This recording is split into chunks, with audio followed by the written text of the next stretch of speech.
Je tiens à remercier tous les membres du jury qui m'ont fait l'honneur pour venir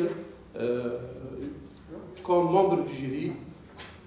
Donc je tiens à remercier les professeurs M. Sadha Hamid, M. Memcha Rafiq, M. Liacha Masoud, M. Merdes Rachid, M. Shagetmi Salim et M. Delimi Rachid, qui se sont déplacés pour expertiser mon travail. Donc, je vais essayer de présenter l'essentiel d'un travail qui a duré presque une vingtaine d'années. Donc, je vais parler de seulement l'essentiel de mon travail.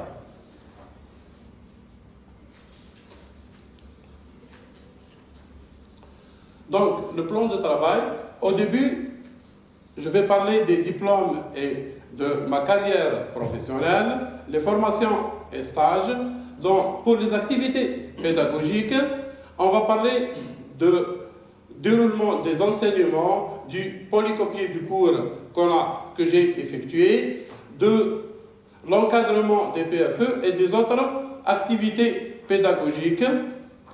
Pour les activités de recherche, donc on va parler des implications dans les labos de recherche, les implications dans les projets de recherche, les différentes publications et communications, les travaux scientifiques et enfin les techniques expérimentales que j'ai utilisées durant toute ma carrière.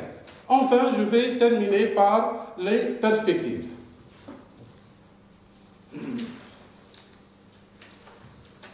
Pour les diplômes, donc j'ai eu mon bac en juin 1984 au lycée Mahmoud Ben Mahmoud Guelma. En juin 1989, j'ai eu mon ingénierat d'État en chimie de l'université Beji Mukhtar de Annaba qui traite les épurations des gaz effluents de la production d'acide nitrique par l'absorption à l'unité d'Asmidal de Annaba. En juin 2000, le magistère en chimie industrielle qui traite la préparation des chloramines et leur application en vue d'obtention des prolines. En juillet 2010, j'ai eu mon doctorat en chimie industrielle sur l'élaboration des couches minces à porosité contrôlée à base de silice. Application en perméation et séparation des gaz. En ce qui concerne ma carrière professionnelle, donc, elle a débuté dans l'enseignement secondaire durant une période de presque 14 ans, puis comme enseignant stagiaire, maître assistant B à l'université de 8 mai 45 Guelma du 30-12-2002 au 39-2003, maître assistant A du 39-2003 à 28-11-2006, du 28-11-2006 à 14-7-2010 comme maître assistant chargé de cours et enfin du 14-10-2010 jusqu'à ce jour-là comme maître de conférence B toujours à l'université 8 mai 45.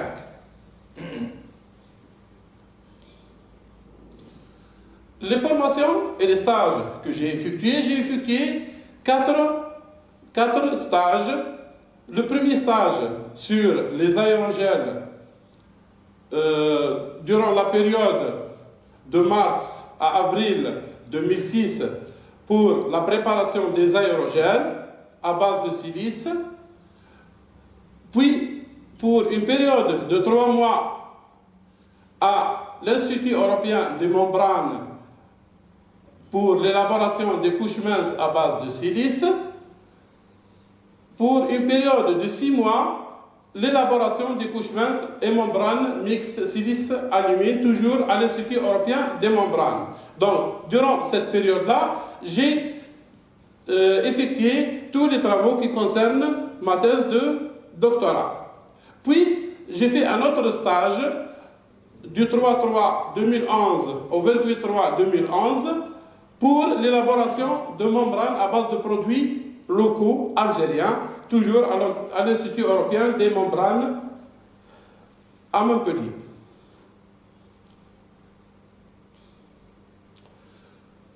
Pour les activités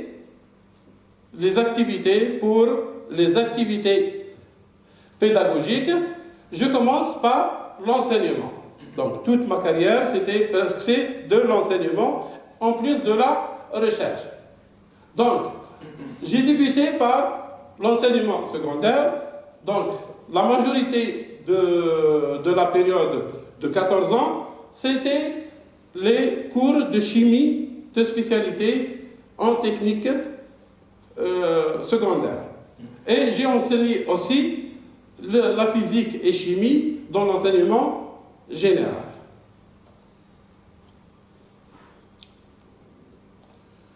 À l'université de Guelma, j'ai enseigné beaucoup de modules, beaucoup de TP, beaucoup de TD, donc dans divers domaines, spécialement en électrochimie, les membranes, les capteurs et les fours industriels. On voit ici la répartition des modules après doctorat. Donc, j'ai enseigné l'électrochimie et corrosion, découverte, procédés sol-gel et nouveaux matériaux, capteurs, membranes et procédés membranaires durant l'année 2010-2011. Et presque chaque année, je vais changer et chaque fois, je vais ajouter un module. Donc, j'ai enseigné plusieurs modules ici. Donc, on voit ici la répartition des modules.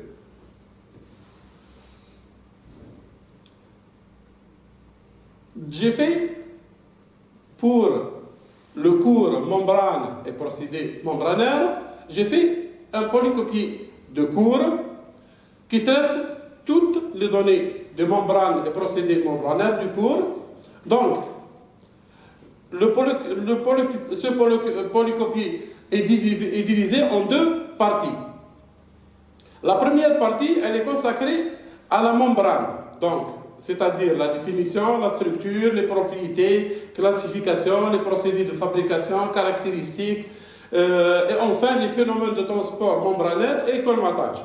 La deuxième partie du polycopier, elle englobe les procédés de séparation membranaire qui permettent la séparation soit sous l'action de force mécanique, électrique ou chimique. Donc on voit ici dans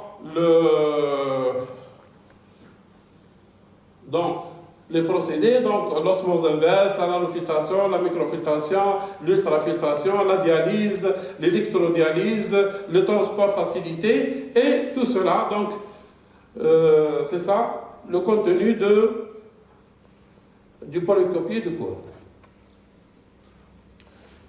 En ce qui concerne l'encadrement des PFE, j'ai encadré durant toute ma carrière 5 mémoires de DEA, 6 mémoires de licence, 14 mémoires d'ingénieur et 22 mémoires de master qui traitent divers sujets.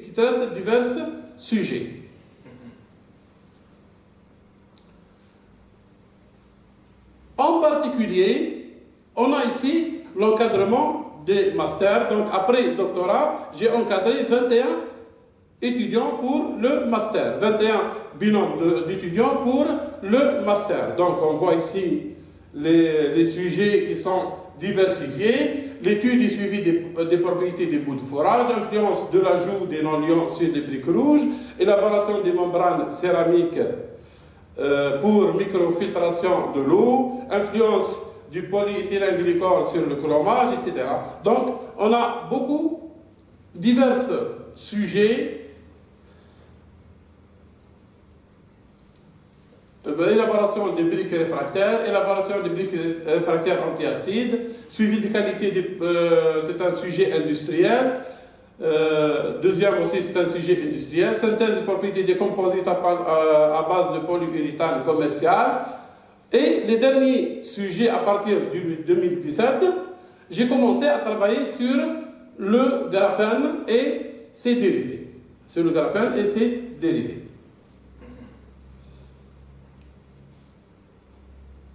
Autre activité pédagogique. Donc, durant toute ma carrière, j'ai exercé beaucoup d'activités. Donc, adjoint chef de département de génie chimique de 2009 à 2011, responsable de parcours génie chimique du département génie chimique des procédés de 2018 à ce jour, responsable des travaux pratiques, membre du conseil scientifique du département de génie des procédés, membre du conseil discipline.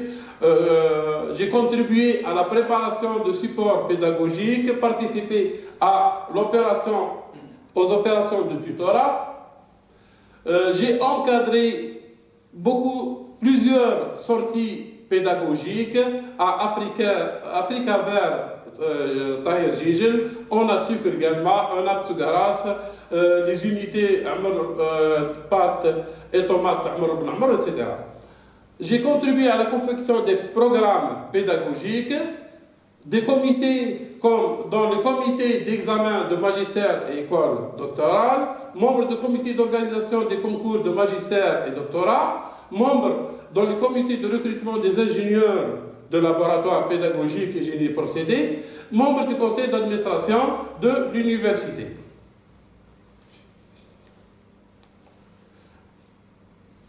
Le quatrième axe, c'est les activités de recherche.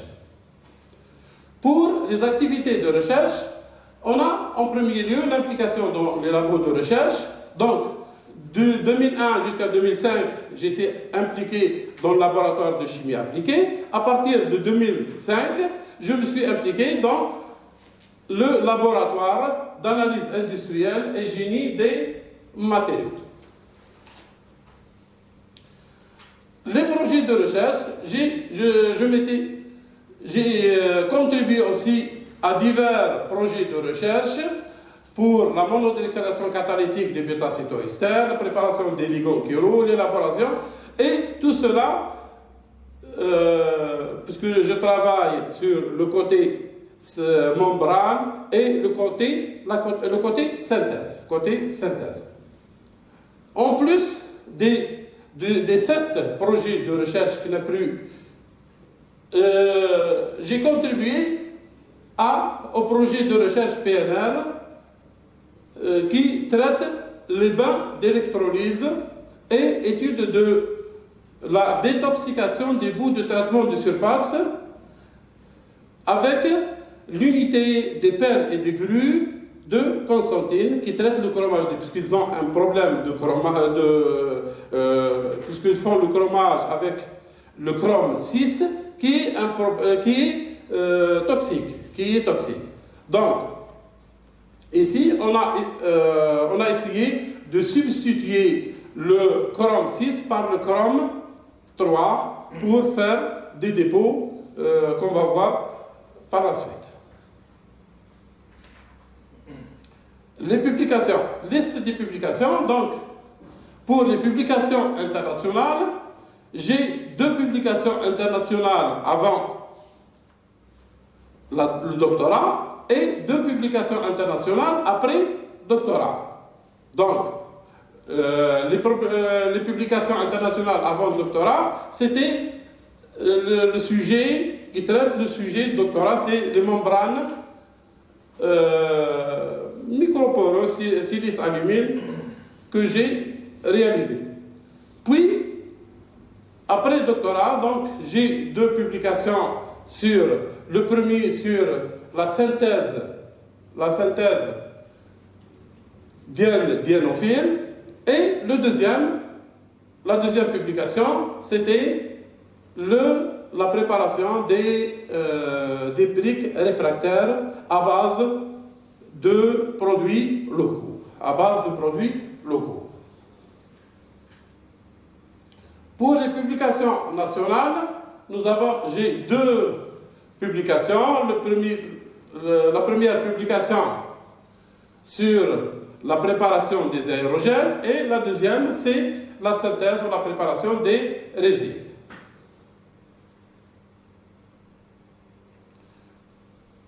On voit ici, pour les communications internationales, donc j'ai 14 communications internationales, donc avec divers sujets.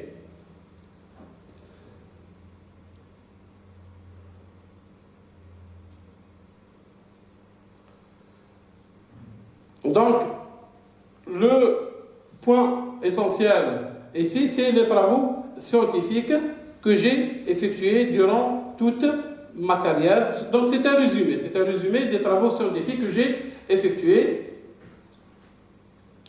Donc, la première des choses, donc on va rapidement, c'est le résumé de la thèse de doctorat.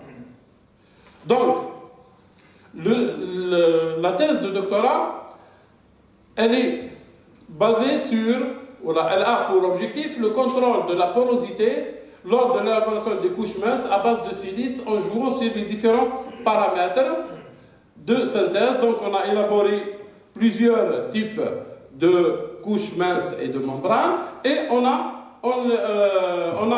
essayé d'appliquer un type de membrane, c'est les membranes mixtes silice-alumine à la séparation, à la perméation et la séparation des gaz. Donc, ma thèse de doctorat, elle est constituée de 4 chapitres.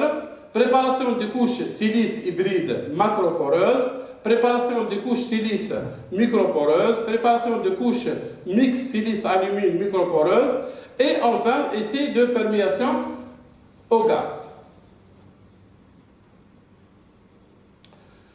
Pour la préparation de couches hybrides macroporeuses, donc on a utilisé l'urée comme agent pour obtenir des macropores dans un milieu de silice qui est préparé à partir du tétraoxysilane, triméthyl éthyl oxysilane, etc. Donc, on a préparé ici plusieurs couches et on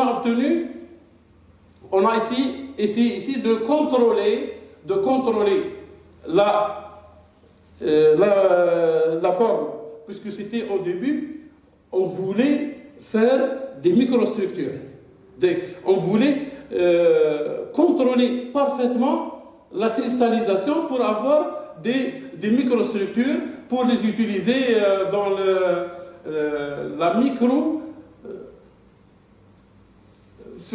les microfluides, pour les microfluides. Donc, on voit ici qu'on peut préparer, avoir des trous qui sont homogènes, on peut contrôler le diamètre des trous, par exemple ici.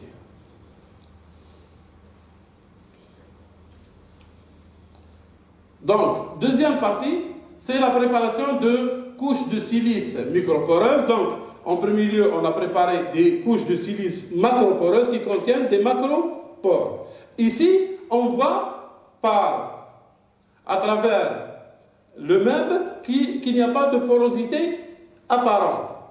Donc, soit qu'il n'y a pas de porosité, soit qu'il est dense, soit qu'il est microporeux. Donc, on a essayé de faire beaucoup d'analyses pour voir est-ce que c'est microporeux ou dense.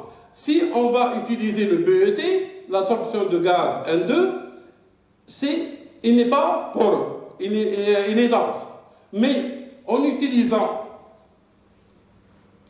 une nouvelle technique qu'on appelle l'ellipsoporosiométrie, donc on va déposer le matériau sur du silicium. Ce silicium-là, il reflète le rayonnement laser. Il a une réflexion totale du rayonnement laser. Donc, qu'est-ce qui se passe? On voit que la forme, elle présente la forme des couches microporeuses. Donc, l'ellipsoporosité ici nous montre que nos échantillons présentent une certaine microporosité qui peut arriver jusqu'à 70%. Le troisième chapitre, la préparation de couches mixtes silice-alumine microporeuses.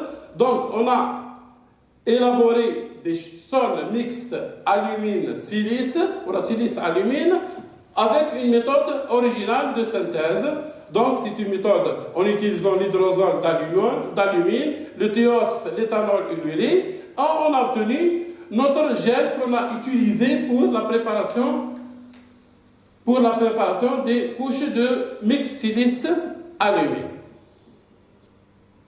On voit ici que les couches élaborées sont aussi microporeux. Donc, ils présentent ici un aspect microporeux.